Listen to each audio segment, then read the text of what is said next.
Televivo é um reality jornal idealizado pelos professores e alunos do curso de jornalismo da Universidade Católica Dom Bosco, dentro da disciplina de telejornalismo, com o apoio técnico dos profissionais do Laboratório de Comunicação.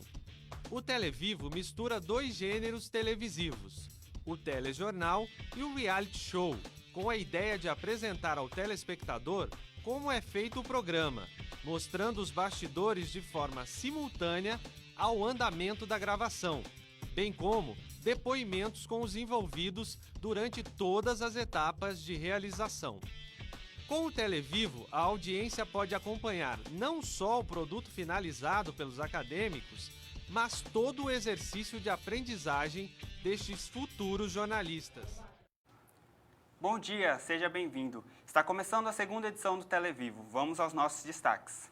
Em Mato Grosso do Sul, 14 pessoas já morreram este ano vítimas da dengue.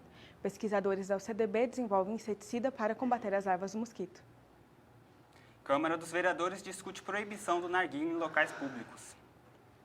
Abril é o mês de conscientização e prevenção de acidentes e doenças de trabalho. A capital é responsável por 41% do total de acidentes no estado. O abandono da população canina tem crescido na capital. Iniciativas tentam minimizar o problema. Você que mora aqui na capital se considera uma pessoa feliz? Campo Grande foi apontada pela revista Bula como a 7ª capital mais feliz do Brasil. Nós fomos às ruas saber como a população se sente e o que os moradores acham disso. Outras notícias você confere agora. O Televivo já está no ar.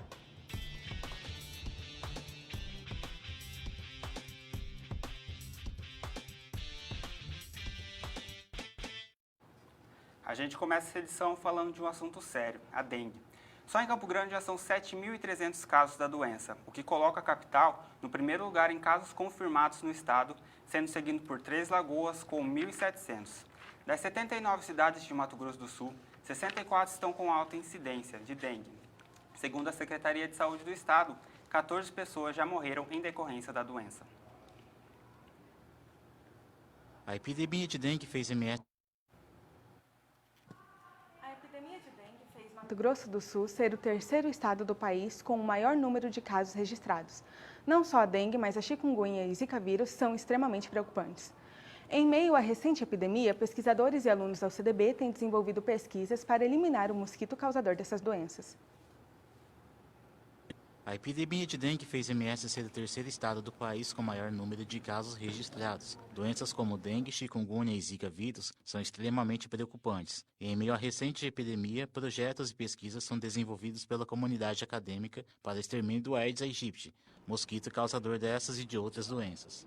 Na UCDB, projetos são desenvolvidos para ajudar na guerra contra o Aedes e, consequentemente, contra a dengue, zika vírus e chikungunya. A Universidade Católica Dom Bosco recebeu o segundo registro de patente do Instituto Nacional de Propriedade Intelectual, o INPE, nas pesquisas no combate às larvas do Aedes aegypti, transmissor da dengue, chikungunya e zika vírus. O primeiro registro foi com base na utilização do óleo de mamona e agora com o líquido da castanha de caju, ambos transformados em pó, garantindo mais tempo de duração e facilidade na duração da aplicação. São ideais para colocar em calhas e reservatórios para reuso de águas de chuva, devidamente tampados.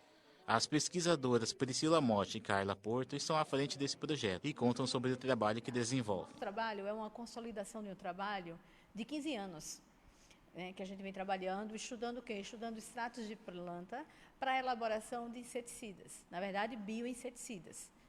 Muitas pessoas confundem os bioinseticidas com inseticidas botânicos. A gente trabalha com inseticidas de planta, que são inseticidas botânicos, para fazer o controle do Aedes, especificamente.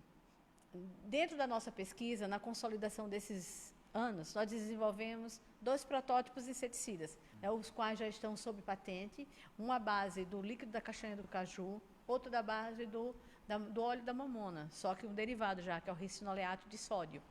A gente desenvolve esses produtos para quê? Para combater as larvas. Lembrando que, como a gente trabalha com inseticidas botânicos, não é um produto que vai matar imediatamente.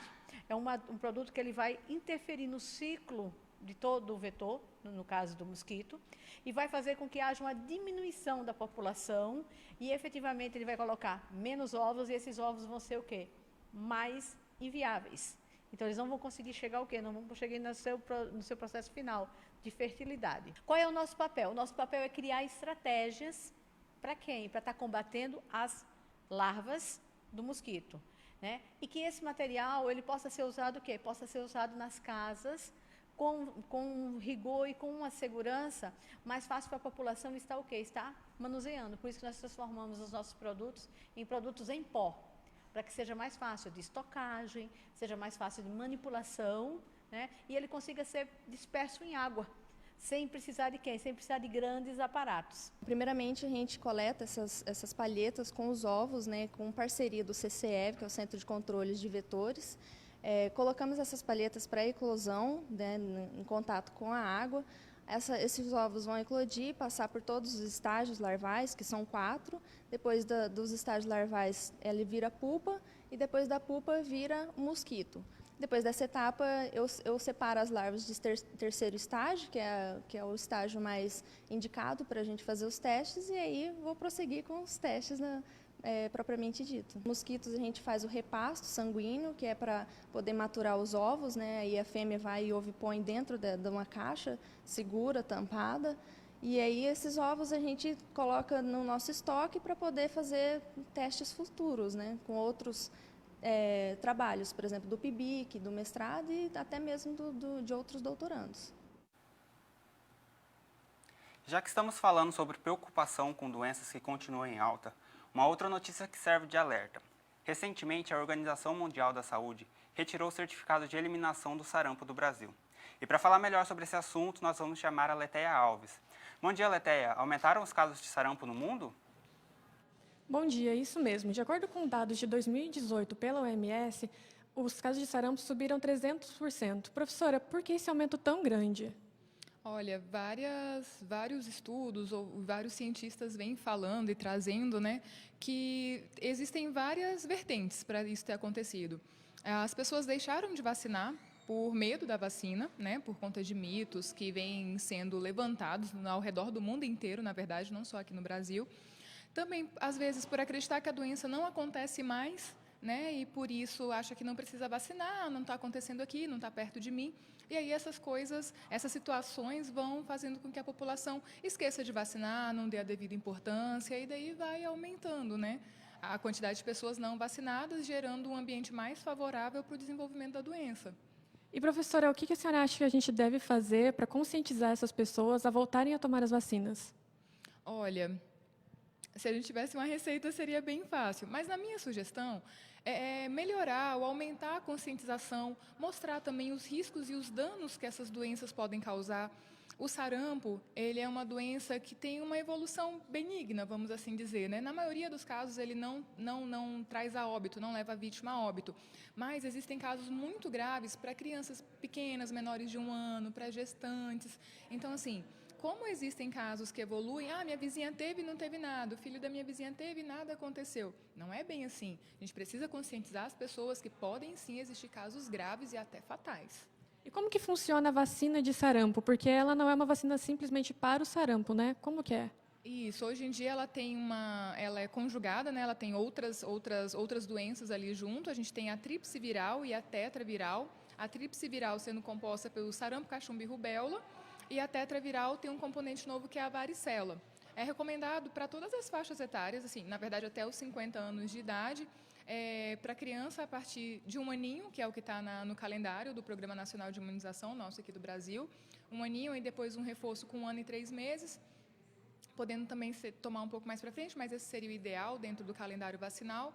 E para os jovens adultos de 20 até 39 anos, também recomendado 2 doses, e de 39 até 50 anos, pelo menos 1 dose da vacina tem que ser tomada.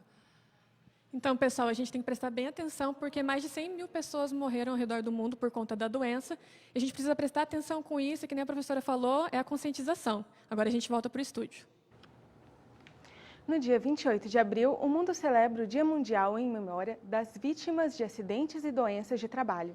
Assim, o mês inteiro é destinado a campanhas de conscientização e prevenção de acidentes. Quem tem mais informações sobre isso é a Tassiane Ito. Bom dia, Tassiane. Bom dia, Mariana. Bom dia a todos que estão assistindo o Televivo. É isso mesmo. Como todos acompanharam, o começo do ano de 2019 não foi nada fácil.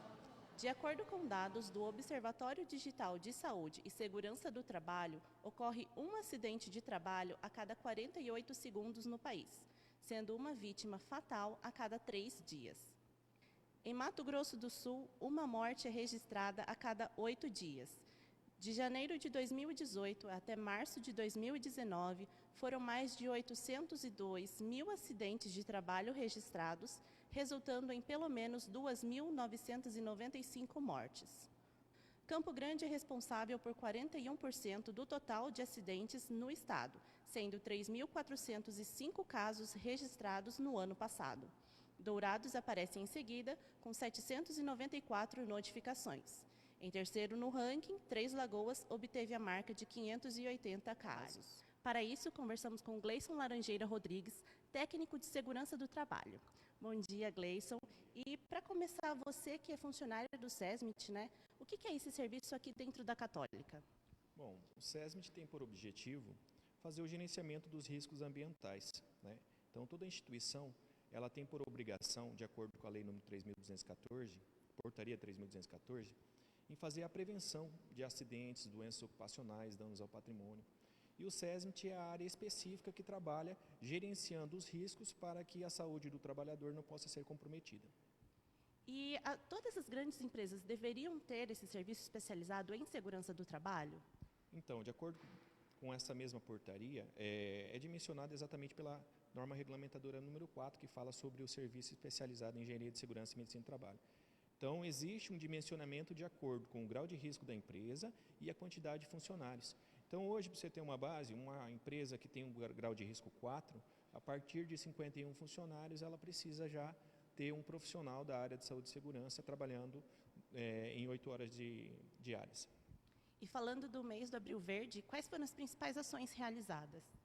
Bom, o Abril Verde, para começo de conversa, foi um movimento que iniciou lá no Sindicato dos Técnicos de Segurança do Paraná, em 2007, se não me engano. E desde então, não se trata de uma campanha, mas sim de um movimento específico em prol da saúde e segurança dos trabalhadores.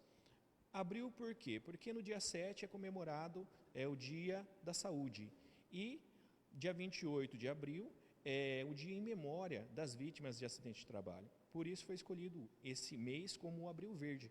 É um mês de conscientização, né, de toda a sociedade para a preservação da saúde e da integridade física dos trabalhadores. E para finalizar, qual que é a sua visão dessas grandes empresas? Elas estão sendo regulamentadas, elas todas estão tendo um serviço especializado de acordo com as normas? Infelizmente não. Nós temos dados específicos, né, que a cada 3 dias nós temos um acidente com óbito, com morte no Brasil. Né? Para você ter uma base, a cada minuto nós temos um acidente grave acontecendo dentro do Brasil.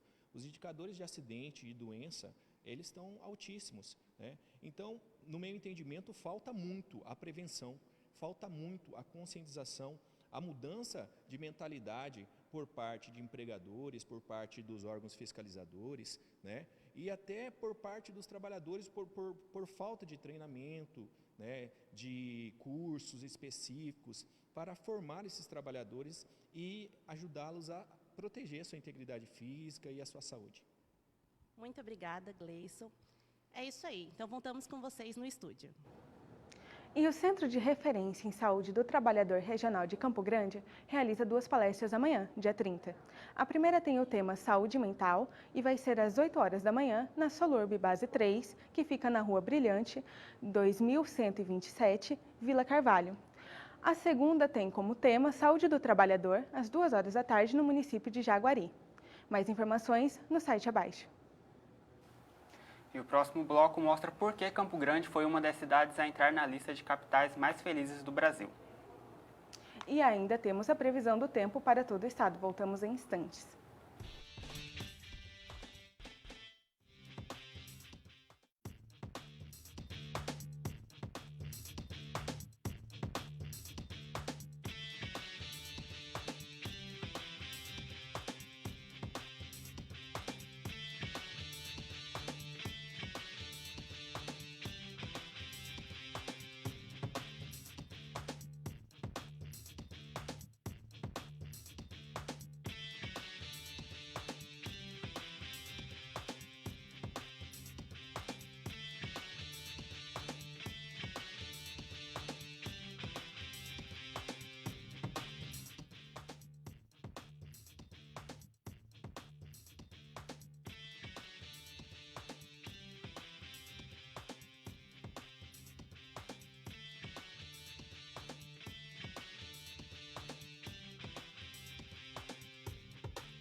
Deve entrar em votação nesta semana o projeto de lei que prevê a proibição do uso do narguilé em locais públicos. Antes mesmo da votação, o assunto já é polêmica entre a população. Na Orla Morena, a cena é comum. Adolescentes e adultos reunidos em grupos vão até o parque da Avenida Noroeste para fazer uso do narguilé. Acontece que situações como essa podem mudar. Caso a lei proposta pelo vereador delegado Wellington seja aceita, o descumprimento da norma acarretará em multa de R$ 500. Principalmente a lei, ela estabelece que locais públicos são praças, ginásios, escolas, locais onde tem concentração e aglomeração de pessoas.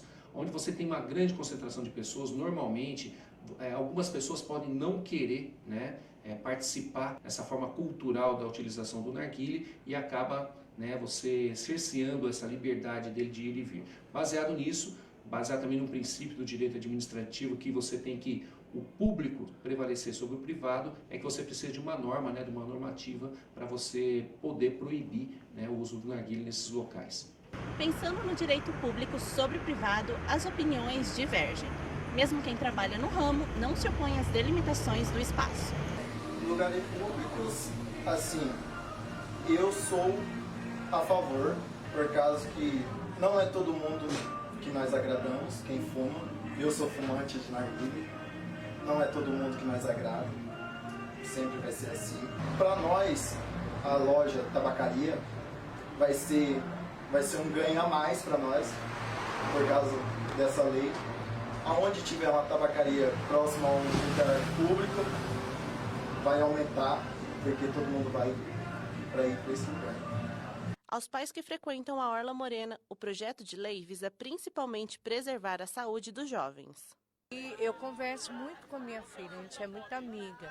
E ela mesma fala, mãe, em qualquer lugar aqui tem isso, mãe. Eu já cheguei a experimentar, mas eu tive a noção, eu pesquisando, de quanto isso vai me trazer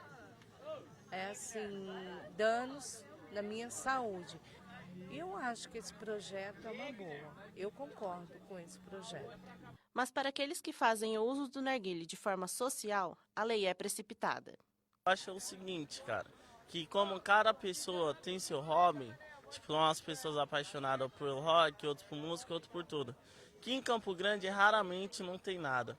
E tudo que tem, geralmente eles cortam. Porque o pessoal não tá fazendo nada de errado. Só tá ali fumando o seu narguilé, tá aqui curtindo com os amigos, roda de tereré, tocando violão. É uma tradição, querendo ou não, é uma tradição que tá dominando. Já para os esportistas, a iniciativa contribuirá para que a saúde e o bem-estar público seja priorizado. Às vezes a gente passa e sente o cheiro, então mistura tudo, né?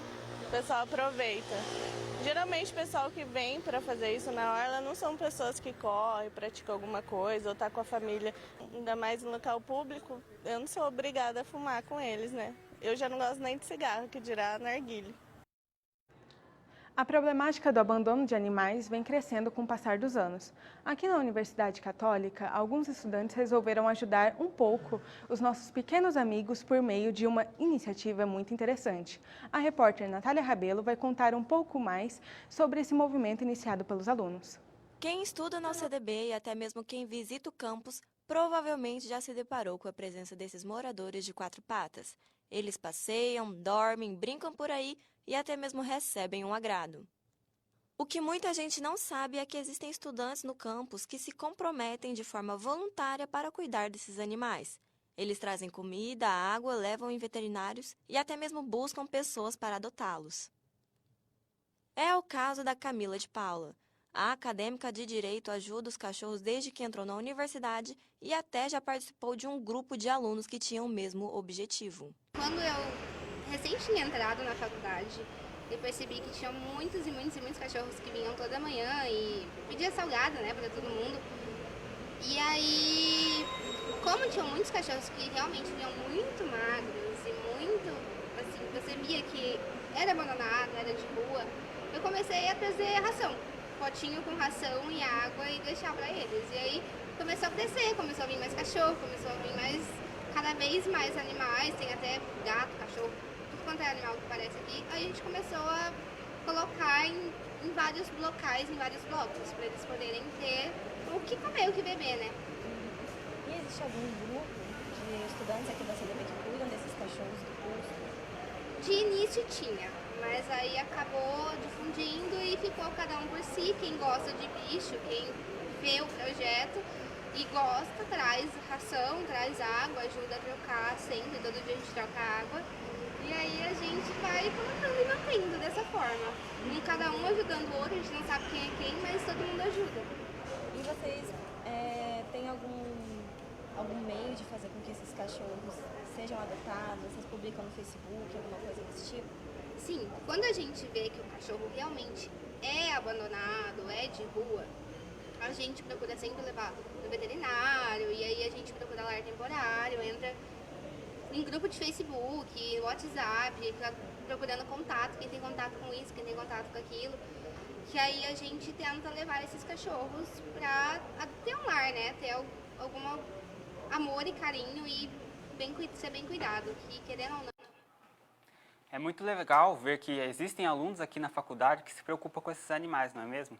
E sobre esse assunto de caridade, vamos falar com a Natália Queiroz. Bom dia, Natália, com quem você está aí?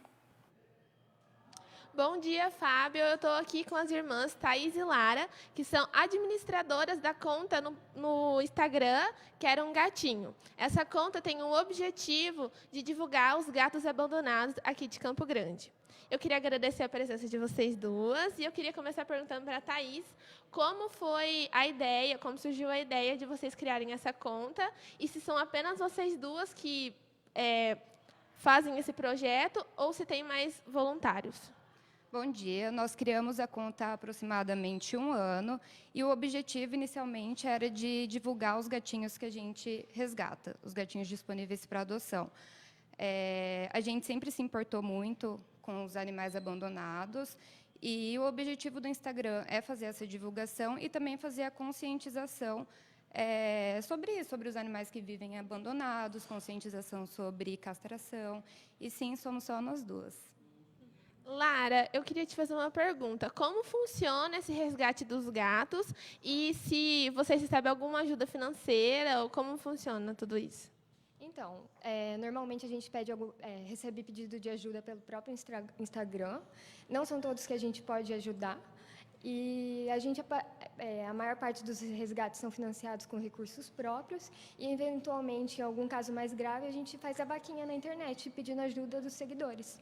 E vocês recebem bastante ajuda dos seguidores? Nem sempre. É bastante difícil. Deixa eu perguntar, Thaís, como funciona? A maioria das pessoas aqui são mais voltadas para ONGs de cachorros, a maioria dos protetores são voltadas mais para o salvamento de cachorros. Por que você acha que isso acontece? Nós criamos a página exclusivamente voltada para gatos, justamente porque existe muito preconceito ainda com eles. Quem nunca teve contato acha que o gato é um animal interesseiro e, na verdade, não é. Ele é tão carinhoso quanto o cachorro. Então, foi justamente por isso. Foi exclusivamente voltada para gatos para tentar acabar um pouco com esse preconceito que eles sofrem. Eu queria agradecer muito a presença de vocês duas, desejo muito sucesso, que vocês possam ajudar cada vez mais e voltamos ao estúdio. Campo Grande foi classificada entre as 10 melhores cidades para se viver. Fomos às ruas perguntar para a população morena o que é que aconteceu. Campo Grande é considerada a 7ª capital mais feliz do Brasil. É isso que consta em um ranking realizado pela revista Bula, que cruzou dados de desenvolvimento humano, violência e de uma pesquisa feita em 2017 das 100 melhores cidades para se viver. E o resultado desses números colocou a cidade morena na 7ª posição entre as 10 melhores capitais para morar no Brasil. Por mais que a pesquisa tenha mostrado em números o nível de felicidade dos campograndenses, por que a gente não pergunta para a própria população o que Campo Grande contribui para a sua felicidade? Você se sente feliz aqui em Campo Grande? Se sinto sim, graças a Deus. E o que Campo Grande contribui para a sua felicidade? Questão assim de moradia, que é bem tranquilo, né? Seguro, assim, não tem tanta... Assim, da minha parte, não tem tanta insegurança, eu ando tranquila, né? Fico na minha casa tranquila, aqui no meu local de trabalho tranquilo. E Muito bonito Campo Grande. Eu amo morar em Campo Grande, é a minha cidade preferida. Aqui é bem tranquilo, assim, em vista das outras cidades, é bem tranquilo. E nós viemos para cá tem uns 20 dias, estamos conhecendo a cidade agora, mas Campo Grande, há um tempo atrás, tinha uma fama de o povo ser mais fechado, mas muito pelo contrário, a gente está sendo bem acolhido. O pessoal fala com a gente na rua, uma coisa que a gente acha que capital não existia mais, e tem espaços de convívio comum muito interessantes, a gente está adorando. Você acha que Campo Grande é uma cidade que deixa as pessoas felizes? Eu acho que ela deixa, ela traz uma tranquilidade de se viver. Eu acredito nisso. Em comparação aos outros centros, como São Paulo, Rio de Janeiro, o que você acha que diferencia Campo Grande, que também é uma capital? Essa oportunidade de estar perto da natureza. Que nem aqui é um lugar que eu tô agora, né? Que é um lugar que proporciona isso, estar perto do verde, da natureza. E eu acho que isso auxilia. Campo Grande se destacou na pesquisa por conservar a tranquilidade das cidades do interior, muito arborizada e com várias áreas verdes preservadas. Além disso, como a população é estimada de 886 mil habitantes, a taxa de desemprego é uma das menores do país. A violência foi um dos principais motivos da família de Jonathan sair do Rio de Janeiro e vir para Campo Grande. Aproveitando que um dos filhos já morava aqui, os pais do aluno de jornalismo se mudaram recentemente para Campo Grande. Principalmente a violência, que estava muito grande no Rio de Janeiro, ainda está muito grande. E meus pais optaram por vir para cá porque meu irmão já morava aqui e ele falou que era uma cidade muito calma e que não tinha essa violência, não tem uma violência tão grande quanto a do Rio de Janeiro. Aí eles visitaram aqui, gostaram e optaram por vir para cá. Entendi. E seus pais, eles têm a intenção de morar, de viver aqui pro resto da vida, no caso, então? Sim, meus pais têm. Eles se apaixonaram pela cidade e não têm pretensão de voltar para o Rio de Janeiro, só para visitar amigos e parentes. Você sente que os seus pais estão mais felizes morando aqui? Com certeza. Eles estão muito felizes. Eles, como eu disse, se apaixonaram pela cidade e essa tranquilidade deixa eles felizes. Por exemplo, eles saem muito mais do que saíam no Rio. Agora eles saem de noite, que antes eles ficavam com certo receio de sair à noite. Então eles estão bem mais felizes. Morar em uma cidade que proporciona uma certa qualidade de vida pode mesmo gerar um nível de felicidade. Mas e você? Como você aproveita a cidade que você mora? E para responder essa pergunta, nós estamos recebendo aqui no estúdio a psicóloga Carol Valdez, ela que é especialista em psicologia positiva, que fala muito sobre felicidade, né, Carol? Você se sente feliz por morar aqui em Campo Grande? Sinto bastante feliz. É uma cidade que eu escolhi continuar. Conheço outras cidades do Brasil, mas eu gosto muito daqui, principalmente pelo céu azul, de você estar andando de carro e de repente ver duas araras voando. Então, ter a possibilidade de fazer caminhadas, corridas. Eu pratico bastante esporte, né, corrida, trilha, então em Campo Grande eu consigo encontrar tudo isso e ao mesmo tempo ter uma tranquilidade. Então é uma cidade que é uma capital com estilo interior, mas ao mesmo tempo proporciona a gente ter uma rapidez no trânsito, apesar de muitas pessoas reclamarem de trânsito, aqui é muito tranquila comparado a outros locais, né? A gente tem a possibilidade de se deslocar rapidamente. Sim. E como você avalia essa pesquisa que a gente acabou de ver aí na reportagem? Então, até uma surpresa esse dado, né? Eu fui ler a matéria. Eu acho que as pessoas estão valorizando mais a cidade, né? Se a gente parar para ver o que faz a gente feliz, é segurança, bem-estar, você focar naquilo que dá certo, naquilo que funciona, você ter possibilidade de apreciar a beleza, ter uma vista bonita, tudo isso são índices que nos levam a ter mais felicidade. Então, acho que as pessoas talvez tenham aproveitado mais isso, eles estão focando mais naquilo que dá certo, focando mais na qualidade de vida. Até mesmo domingo de manhã, se você vê o Parque das Nações ou outros parques, tem muita gente fazendo esporte. Então, tanto caminhada, ciclismo, você vê famílias ali, né, própria meditação e yoga, os grupos têm crescido muito mais e isso também tem sido mais acessível à população, que muitos desses grupos são inclusive gratuitos. De que forma a felicidade está atrelada, por exemplo, ao fato de Campo Grande ser muito arborizada, ter esse céu que você falou, psicologicamente, o que esses critérios despertam a felicidade das pessoas? Então, uma vista, né? Você tem uma vista melhor.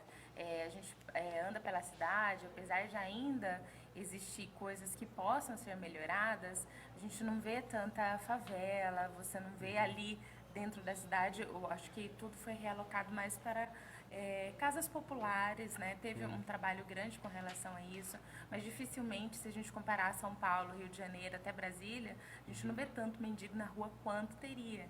Então, existiram também, acho que muito trabalho, né, social com relação ao desenvolvimento de cuidar de moradores de rua. Isso também traz uma diferença, né, pra gente quando sai na cidade. Não ter tanto choque com relação àquilo que a gente vê. Agora, a questão da arborização, isso é fantástico, porque até com relação à ansiedade, quando você inspira o ar, você inspira o oxigênio e elimina o gás carbônico. Então, o teu nível de respiração, ele melhora muito mais. Se a gente for pensar em São Paulo, a prática de plantar árvore foi inclusa, né, nas propagandas, agora pela prefeitura. Então, em Campo Grande a gente tem isso, só que eu acho que a gente poderia aproveitar mais. Sim. Isso, né? Então, precisa da conscientização da população. Como se a gente já tivesse muita riqueza, mas a gente não aproveita a riqueza que a gente tem tanto quanto deveria. Né? Acho que é uma coisa do ser humano. A gente é socialmente acostumado muito mais a reclamar do que agradecer as coisas que a gente já tem. Então, acho que se todo mundo começasse a olhar mais o que tem de bom na cidade, agradecer mais, a gente ia conseguir encontrar mais coisas boas ainda e nosso olhar, nossa vista ia estar mais aberta a ver as maravilhas que a cidade proporciona. E quem sabe numa próxima pesquisa ficar em primeiro, né? Sim. Primeiro lugar das capitais mais felizes. Então a gente recebeu aqui a psicóloga Carol Valdez, que comentou um pouco sobre essa questão de Campo Grande ser incluída na lista de capitais mais felizes do Brasil. Muito obrigado, Carol. Como sempre, contribuindo muito com a gente. Mariana? E no último bloco do Televivo, você confere um projeto de preservação ambiental desenvolvido aqui no CDB e fica sabendo mais sobre a cultura indígena. Não saia daí!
Alunos que irão prestar o Enem este ano tiveram até o último dia 26 para recorrer ao pedido de isenção da taxa de inscrição. No próximo dia 2 sairá o resultado para quem recorreu ao pedido. As inscrições para o Enem começam no dia 6 e vão até o dia 17 de abril. O Exame Nacional do Ensino Médio vai ser realizado nos dias 3 e 10 de novembro. Pesquisadores e alunos da UCDB realizam um projeto para a preservação da área de proteção ambiental do córrego Ciroula, em parceria com a Prefeitura. Criada em 27 de julho de 2001, a área de proteção ambiental dos mananciais do córrego Ciroula mede aproximadamente 66.954 hectares e é uma unidade de conservação de uso sustentável. O córrego Ciroula faz parte da bacia do Alto Paraguai e se encontra inserida na subbacia do rio Aquidauana. Além disso, possui uma grande importância não só para Campo Grande, mas também para o Pantanal. Ela é uma área importante para nós porque ali nós temos várias nascentes do Pantanal. Um outro ponto também relacionado a essa área, porque a gente tem ali a porta de entrada da rota bioceânica, além de toda a importância do ponto de vista ambiental em função dos recursos hídricos que eu tenho. É uma área que tem muitos recursos hídricos, tem muitas nascentes. Já temos algumas atividades econômicas que se desenvolvem ali, além também do turismo. Nós temos algumas áreas que já são visitadas, que a população já conhece também e que realizam atividades esportivas, além aí de contemplação, cachoeiras, etc. O grupo de pesquisa da Universidade Católica Dom Bosco conta com 20 professores e 15 estudantes. A elaboração deste plano de manejo será realizada pelo grupo da UCDB e a execução contará com a Prefeitura de Campo Grande por meio da Agência Municipal de Meio Ambiente e Planejamento Urbano, a Planurb. Para que tudo saia como planejado, é necessário realizar algumas etapas. Então a gente segue o roteiro metodológico do IBAMA de 2002, então toda a metodologia tem que estar baseada naquilo que o roteiro estabelece. Então a gente teve agora inicialmente uma etapa que visa a constituição do grupo técnico para poder desenvolver as atividades, aí a gente partiu para o diagnóstico, então a gente está na fase de levantamento de informações do meio físico, do meio biótico e também do meio socioeconômico, para poder conhecer a região e estabelecer o que nós temos ali e o que pode ser feito. A partir desse diagnóstico, a gente vai fazer a elaboração do prognóstico, que vai dar origem ao zoneamento aí dessa área e culminar na elaboração do plano de manejo, que seria o nosso documento final. A união que está sendo realizada entre a UCDB e a Prefeitura colabora com o meio ambiente e também proporciona um grande aprendizado para os alunos envolvidos com o projeto. O coordenador Pedro Puccini comenta sobre a relação da UCDB com a Planurb. Então, eis a importância, né, da validação desse plano com a pesquisa, com os pesquisadores, né, e com toda essa base técnica que a universidade fornece, né, na elaboração de uma política pública. Então, a universidade acaba desempenhando um papel fundamental na sustentabilidade de uma região. Para mim, como acadêmica, de sair da sala e poder ir num lugar onde eu vou fazer na prática o que eu estou aprendendo, como o nosso projeto é sobre tecnologia social, a gente pode levar essa ajuda para tantas pessoas, né? Ajudar nesse processo todo de plano de manejo. Eu acho que para mim vai ser um crescimento pessoal e um crescimento profissional muito bom, com oportunidades futuramente, né? É mais do que necessário compreender que o meio ambiente precisa da ajuda da sociedade e as futuras gerações podem sofrer ainda mais com os impactos ambientais. Está inserida na natureza recursos necessários para a sobrevivência de todo ser vivo da Terra, principalmente a água. Preservar o meio ambiente é um desafio que pode ser vencido dia após dia. Chegou a hora de conferir a previsão do tempo para o estado de Mato Grosso do Sul hoje. A capital ontem, nesse final de semana, né, teve o tempo equilibrado, enquanto no sábado o sol reinou aí durante toda a cidade, durante todo o dia, né? No domingo já teve um tempo mais chuvoso e um tempo mais fresco. Já nessa segunda a gente consegue ver imagens gravadas hoje pela manhã. O sol voltou a brilhar aqui em Campo Grande e o tempo ficou mais aberto e é o que vai acontecer durante todo o dia. A máxima para hoje é de 28 graus, enquanto a mínima é de 19. Neste momento em Campo Grande faz 24 graus. Já na região sul, o sol também deve reinar, porém lá a mínima vai ser menor ainda por conta do tempo. Então se você está saindo de casa, é melhor levar aquele seu casaquinho e já deixar ele na bolsa, na mochila, para não ter nenhum imprevisto. Lá a máxima também é de 28 graus, só que a mínima é de 16. Então sim, já tem que tomar um grande cuidado por conta do frio, até porque a região sul sempre é mais fria.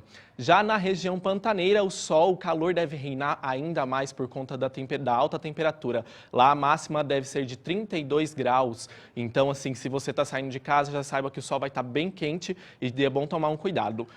Lá a máxima, como eu disse, é de 32 graus. Já em Ladária, existe uma possibilidade de chuva ali em toda a região pantaneira, com a possibilidade de 80%. Então, em todo o estado aí vai estar bem equilibrado, enquanto na região oeste tem chuvas, na parte sul e centro do estado vai ter bastante sol, na parte leste também. Essa foi a previsão de hoje do Teletempo. E depois do incêndio que gerou uma grande repercussão na igreja Notre Dame, em Paris, as redes sociais têm levantado uma discussão sobre nossos museus. A questão é, por que existe tanta motivação para ajudar lá fora e esquecer o que acontece aqui no país? O assunto também foi destaque nos jornais Folha de São Paulo, El País e BBC. Se você quiser ajudar na reestruturação dos museus brasileiros, pode entrar no site do Museu Nacional da Universidade Federal do Rio de Janeiro, museunacional.ufrj.br.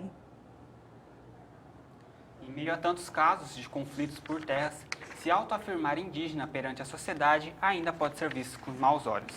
E como o povo indígena lida com isso, veja na reportagem. Atualmente são 255 etnias indígenas catalogadas. Todas possuem culturas diferentes, mas com tradições que interligam os seus povos. Em 2017, o CIMI, Conselho Indigenista Missionário, registrou somente no estado de Mato Grosso do Sul 53 assassinatos de pessoas indígenas, causados por conflitos territoriais que ainda são constantes na região. Mesmo sem ter convivido diariamente com a cultura nativa, Eliel tem orgulho de dizer que tem sangue terena correndo em suas veias. Você contou uma história em 2013, quando aconteceram alguns conflitos e a sua tia pediu para você não contar na escola que você era um índio. E o que você falou? Conta para mim essa história. Então, quando ela falou para mim negar que eu era indígena por medo de eu ser retaliado ou apanhar, eu falei pra minha tia que eu não ia negar, por causa que é algo que está no meu sangue, né? Não é algo que eu posso simplesmente falar, não quero mais fazer isso. Não vou negar. É algo que é cultura, é algo que já está no sangue. Família vem em primeiro lugar com o indígena. Então isso é algo que eu não podia negar. É algo que eu tenho muito orgulho de ser. Eu nasci e eu tenho orgulho de ser índio. Hoje, universitário, Eliel lamenta o pensamento egoísta de uma nação que critica a também evolução dos povos indígenas. Gente, a gente vive no século XXI, por favor, né? Uma hora a gente tem que evoluir. Mas sim, eu já sofri isso por causa que a imagem do índio na sociedade é o que você vê num desenho, por exemplo. E é aquele índio só com uma tanguinha, com um cocar toda hora saindo pintado por aí. Isso não é verdade. A gente pode andar no meio da sociedade, a gente pode se socializar. A gente pode também mexer com celular, vídeo, a gente tem que ficar conectado, a gente evolui também, nós somos humanos também, a gente evolui junto com a sociedade. A gente só é um pouco mais atrasado assim, né, entre aspas, mas não, eu não vejo nada de errado em usar. Genilson Flores é índio da etnia Quiniquinal e conta como seus amigos e familiares vivem atualmente, depois de terem sido despejados de suas terras nativas por fazendeiros. Então a luta do povo Quiniquinal vem ali desde a Guerra do Paraguai, né? Quando teve a guerra, nós tínhamos o território próprio entre Miranda e Aquidauana, esses dois municípios eram as terras tradicional. E a partir daí, então, depois da guerra, houve todo o processo, e quando os Quiniquinal voltam da guerra, em busca do seu espaço, já acham invadido por outros, colocamos assim, invadido por outros povos não indígena, fazendeiro, poceiro, alguma coisa assim. E aí o Quiniquinal não teria mais um jeito de ganhar o seu território. O que eles optaram? Optaram a ir às aldeias vizinhas, no caso a aldeia Cachoeirinha e Miranda, E alguns dividiram-se em grupo, foram para o campo dos Cadiuel e viveram até lá uma certa data. A inclusão ainda é uma dificuldade em pleno século XXI. Onde você for, é só não negar sua identidade. Eu sou o que sou onde eu for. Né? Eu acredito que mais ou menos seria essa definição. Se bem que há alguns memes, né, nas redes sociais que falam assim, o índio dos Estados Unidos, está lá no meio do mato. Índio de Mato Grosso do Sul, embaixo está lá com uma foto de um carrão com um celular. Esse é índio, é isso. Hoje nós somos isso. Somos isso, então nós não vamos deixar. Vamos seguir sim, só que a nossa cultura jamais vai acabar. Não é que ter um carro, ter um celular que a cultura acaba. Jamais, isso é engano. Gaudêncio Gomes é indígena de etnia dessano, é padre, graduado em Filosofia e Teologia. Ele nasceu e viveu no Amazonas e apenas aos 17 anos conheceu o ambiente urbano. Através da educação, né, você leva para dentro da academia os seus saberes. Né? Você confronta tanto individualmente, pelo contato com os autores, né, e que a academia lhe proporciona ter, como também no contato com os outros, né, você confronta eles a partir da sua vivência, né, esses saberes, né, porque às vezes muitas visões, né, foram distorcidas, né, e nós como estudantes acadêmicos indígenas temos essa missão também de favorecer esse conhecimento, esse intercâmbio de saberes, de um modo que a gente consiga ter esse diálogo constante, né, a partir desse contato mesmo, essas coisas. Né? O indígena explica como é a convivência dentro de uma aldeia e divide seus aprendizados adquiridos por meio da diversidade que presenciou e viveu. Com certeza eles ficam curiosos, perguntam muitas coisas, né? Essa curiosidade é mais para confirmar aquilo que eles já conhecem também, porque no dia de hoje é impossível, né, não ter contato com o mundo externo, mesmo que seja através de meios de comunicações sociais, porque também tem TV que eles têm contato, né? Conhecem como funciona o mundo afora, porque também a escola lhe proporciona isso, essas coisas, né? E ao mesmo tempo, esses questionamentos mais é para afirmar, às vezes, né? Mais para tirar dúvida daquilo que eles já conhecem, né? Isso que nós fazemos, acho que nós levamos informações a partir das nossas experiências e eles confirmam a partir daquilo que eles já conhecem, do contato com a TV, do contato com a escola também, né? A cultura expressa a realidade de um povo e discriminar um povo e sua cultura, na maioria das vezes, pode provocar a inibição de uma nação. A segunda edição do Jornal Televivo está terminando agora. Muito obrigado pela sua audiência até aqui. Mas esse ainda não é o final. Continue aqui nessa transmissão em que em instantes vamos falar sobre a experiência de produção do jornal que você acabou de assistir.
da UCDB, na disciplina de telejornalismo.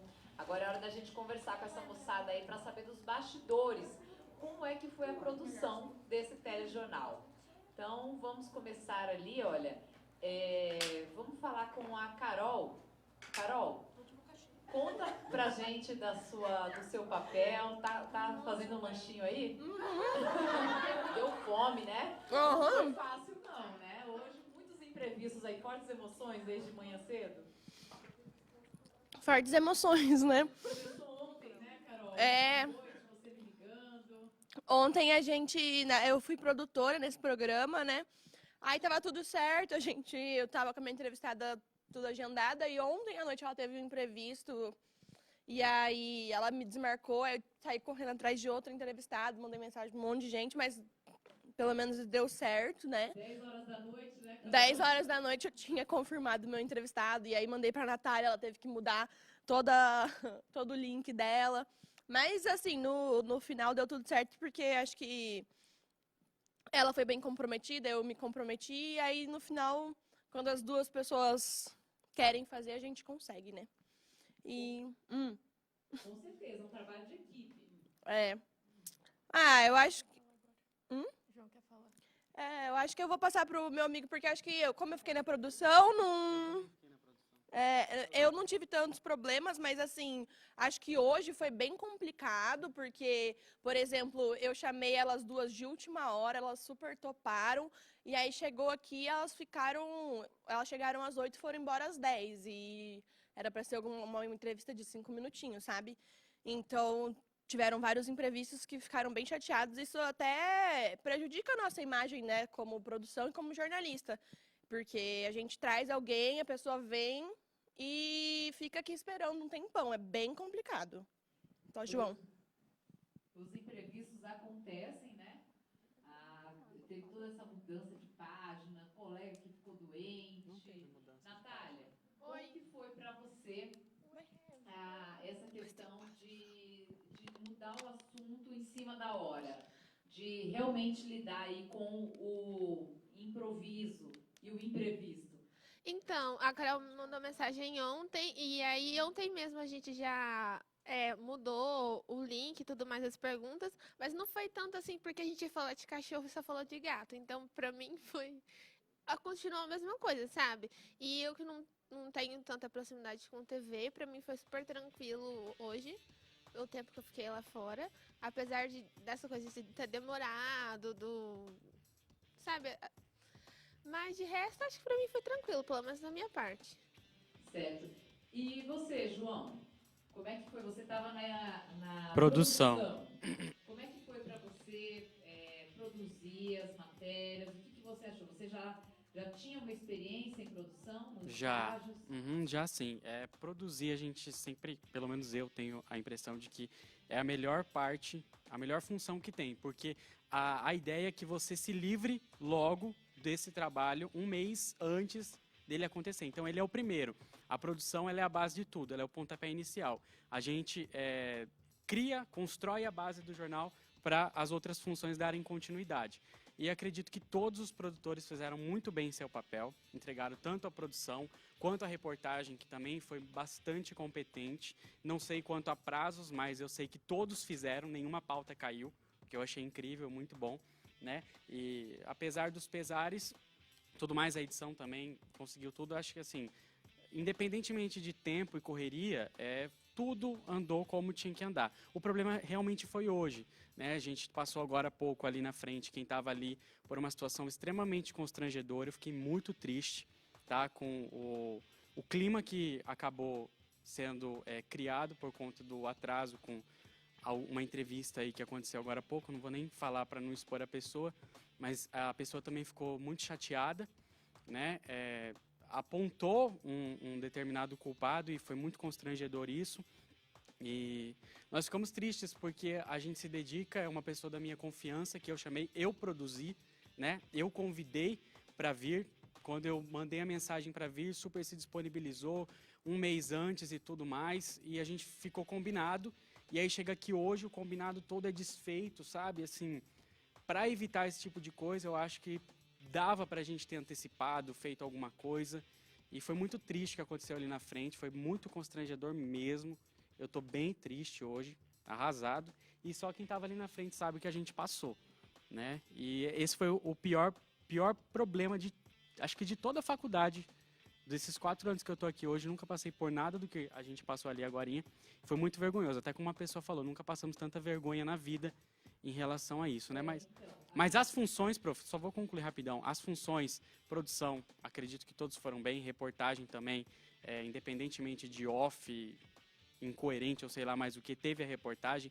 A edição entregou. A apresentação hoje também fez bonito. Então, assim, quanto a essas funções, até agora, comparado com o outro, para mim esse Televivo está bem melhor, em tudo, o geral, o contexto todo. Mas os problemas que a gente enfrentou para colocar ele no ar hoje foram bem pesados e não tem nem clima para rir, na minha opinião. Alguém quer falar? Sobre essa situação, né, se a gente complementar, no mercado, nas emissoras, vocês vivenciaram o que se vivencia na realidade, né? Isso faz parte da prática do mercado. Nem todo dia, nem todo jornal são flores, assim como na vida da gente, nem tudo são flores. Então, hoje teve uma mudança, vocês costumam fazer o Televivo no segundo tempo, né? Hoje, uma plena segunda-feira, o jornal combinado para ser logo na segunda, né? Um dia mais complicado que a gente vem de um fim de semana.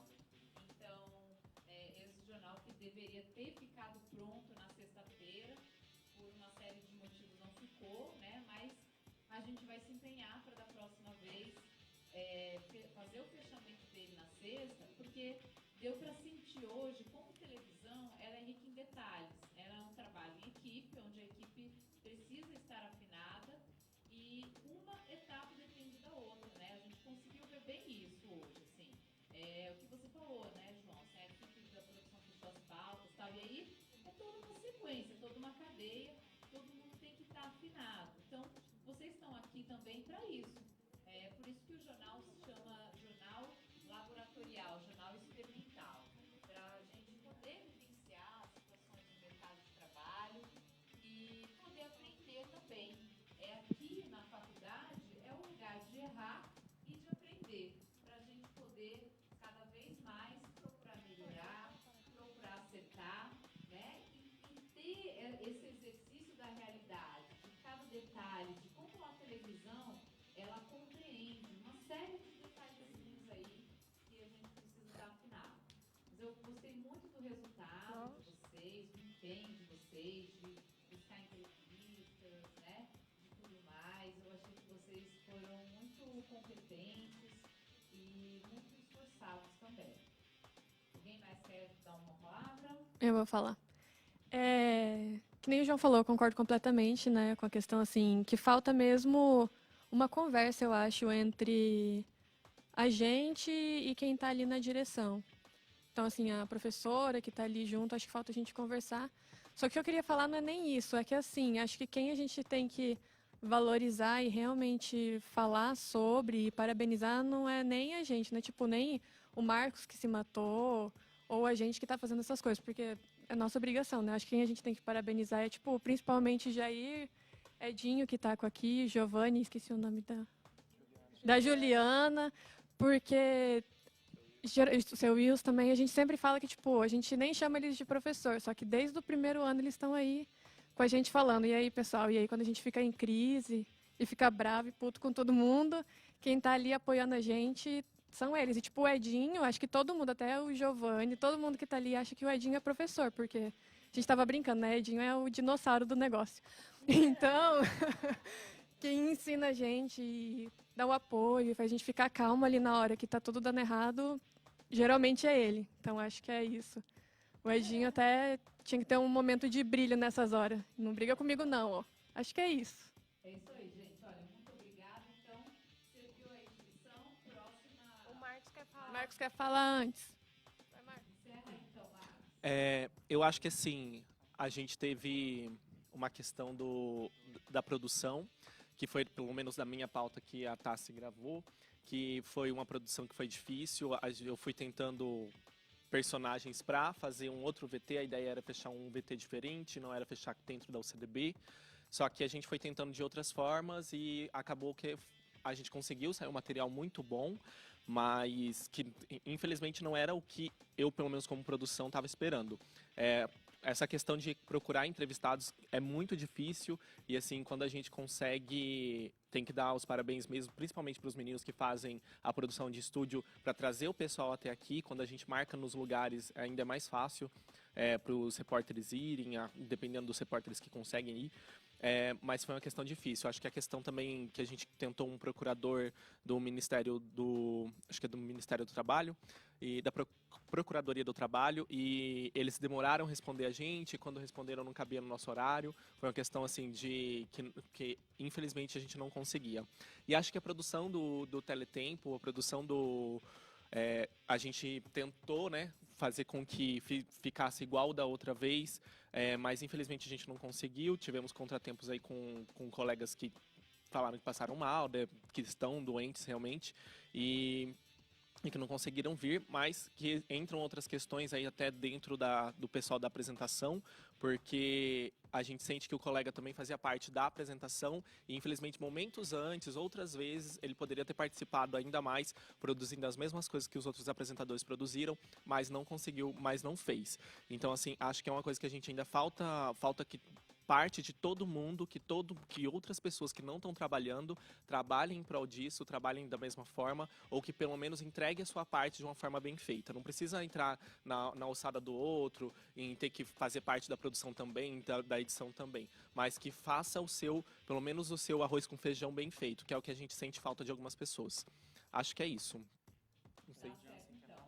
Prof, o Jansen quer falar um pouco.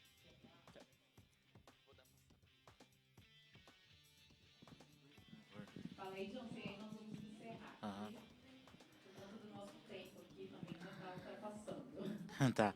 Bom, eu achei legal a questão da reportagem, né? Uma experiência um pouco trabalhosa, tudo, né? Mas é bacana ver o resultado depois. Embora acabou caindo 3 offs, né? Por causa que não salvei corretamente o arquivo. Falha minha. Mas até achei que fosse a Larissa que fosse editar, mas na verdade foi o Felipe. Então, achei bem legal o resultado final e valeu a pena todo o trabalho. Isso aí, uma experiência que eu nunca tive, mas eu gostei muito de fazer.